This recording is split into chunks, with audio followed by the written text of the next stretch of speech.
Are you tired of slow computers in your business?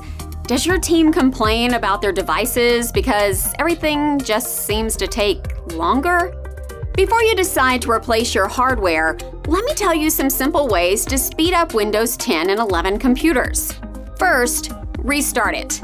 Yes, it's basic advice, but it works.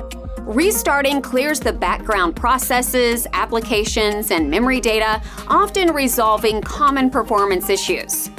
Next, manage your startup apps to save valuable system resources. Turn off unnecessary ones via the Settings app. Windows 11 has a feature that saves and restarts certain applications when you reboot. While convenient, it's not ideal for performance, so turn it off. Lastly, uninstall unnecessary apps. They clutter your system and slow it down. By removing them, you'll free up space and resources for better performance. Of course, rather than doing all of this yourself, why not get our team to do it for you?